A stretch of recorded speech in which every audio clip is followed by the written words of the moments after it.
ಅಲ್ಲ ರೀ, ಬರೀ ಜಾತಿ ಧರ್ಮ ಅಂತ ಕಿತ್ತಾಡ್ಕೊಂಡು ಸಾಯೋದ್ರಲ್ಲೇ ನಮ್ಮ ಜನಗಳು ಹೋಗ್ತಾ ಇದ್ದಾರಲ್ಲ. ನಮ್ಮ ದೇಶಕ್ಕೆ ಏನು ಬೇಕು, ಸಾರ್ವಜನಿಕ ಸೇವೆಗಳನ್ನ ಒದಗಿಸೋದ್ರ ಮುಖಾಂತರ ಏನು ಆರ್ಥಿಕ ಅಸಮಾನತೆಯನ್ನ ಹೇಗೆ ದೂರ ಮಾಡಬೇಕು, ಅಥವಾ ಸಾರ್ವಜನಿಕರಿಗೆ ಏನೆಲ್ಲ ಅವಶ್ಯಕತೆ ಇದೆ, ಏನೆಲ್ಲ ಸೌಲಭ್ಯಗಳನ್ನ ಒದಗಿಸ್ಬೇಕು ಅನ್ನೋದ್ರ ಕಡೆ ಕಾನ್ಸಂಟ್ರೇಟ್ ಮಾಡೋದ್ ಬಿಟ್ಟು ಆ ಸ್ಟೇಟಿಗೆ ಹೋಗ್ತಾರೆ. ದೋಸ್ತ್ ಹೋ ಜಾತಿ ಧರ್ಮ ಉಳಿಬೇಕು ಅಂತ ಅಂತಾರೆ. ಈ ಕಡೆ ಒಬ್ರು ಹೋಗ್ತಾರೆ, ಒಂದಷ್ಟು ಯೋಜನೆಗಳನ್ನ ಕೊಡ್ತಾರೆ, ನಾವು ಗೆಲ್ಲಬೇಕು ಅಂತ ಆಸೆ ಪಡ್ತಾರೆ.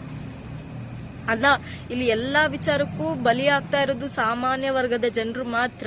ಆಯ್ತಾ? ಇಲ್ಲಿ ಏನು ಜನಗಳಿಗೆ ಒಂದಷ್ಟು ಸೇವೆಗಳನ್ನ ಒದಗಿಸ್ತೀವಿ ಅಂತ ಹೇಳಿ ಜನಗಳ ಹತ್ರ ಲೂಟಿ ಮಾಡೋ ವ್ಯವಸ್ಥೆ ತುಂಬಾ ಚೆನ್ನಾಗಿ ನಡೀತಾ ಇದೆ.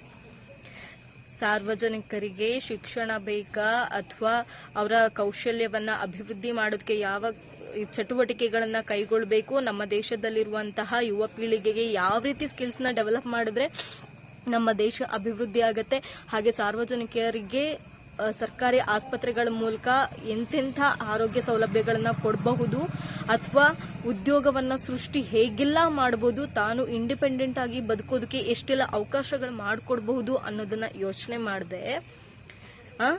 ಇವತ್ತೆಲ್ಲಾನು ಪ್ರೈವೇಟೈಸೇಷನ್ ಅಂತ ಮಾಡ್ಕೊಂಡೋಗಿ ಖಾಸಗಿ ಆಸ್ಪತ್ರೆಗಳು, ಖಾಸಗಿ ಶಾಲೆಗಳು, ಹೀಗೆ ಎಲ್ಲವನ್ನ ಖಾಸಗೀಕರಣ ಮಾಡಿಕೊಂಡು ಇವತ್ತು ಸರ್ಕಾರಿ ಸೇವೆಗಳು ಬಡವರಿಗೆ ಒದಗದೇ ಇರೋ ತರ ಆಗ್ತಾ ಇದೆ.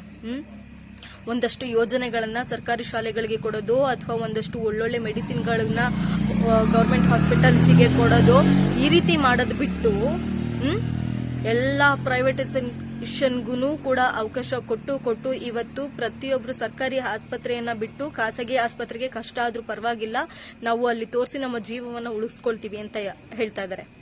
ಸರ್ಕಾರಿ ಆಸ್ಪತ್ರೆಗಳಿಗೆ ಸೌಲಭ್ಯ ಕೊಡೋದು ಕಡಿಮೆ ಆಗ್ಬಿಟ್ರೆ ಆಟೋಮೆಟಿಕಲಿ ಅವರೆಲ್ಲರೂ ಏನ್ ಮಾಡ್ತಾರೆ, ಪ್ರೈವೇಟ್ ಹಾಸ್ಪಿಟಲ್ಗೆ ಹೋಗ್ಲೇಬೇಕು.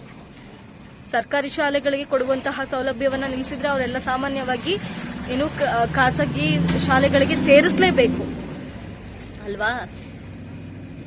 ಕೌಶಲ್ಯವನ್ನ ಅಭಿವೃದ್ಧಿ ಮಾಡಿಬಿಟ್ರೆ ಜನ ಎಲ್ಲ ಎಲ್ಲಿ ಪ್ರಶ್ನೆ ಮಾಡುವಷ್ಟು ನಾಲೆಡ್ಜ್ ಅನ್ನ ಗೈನ್ ಮಾಡ್ಕೊಳ್ತಾರೋ, ಅಥವಾ ಕೌಶಲ್ಯ ಅಭಿವೃದ್ಧಿ ಮೂಲಕ ಸಮಾಜಕ್ಕೆ ಎಲ್ಲಿ ಆಲೋಚನೆಗಳನ್ನ ಮಾಡೋದ್ರ ಮೂಲಕ ನಮ್ಮನ್ನ ಹಿಂದಿಕ್ಕುವಂತಹ ಕೆಲಸವನ್ನ ಮಾಡ್ತಾರೋ ಅಂತ ಇವತ್ತು ಯುವ ಪೀಳಿಗೆಯನ್ನ ಬರೀ ಜಾತಿ ಧರ್ಮದ ಹೆಸರಲ್ಲಿ ಸಪ್ರೆಸ್ ಮಾಡ್ಲಿಕ್ಕೆ ನೋಡ್ತಾ ಇದ್ದಾರೆ.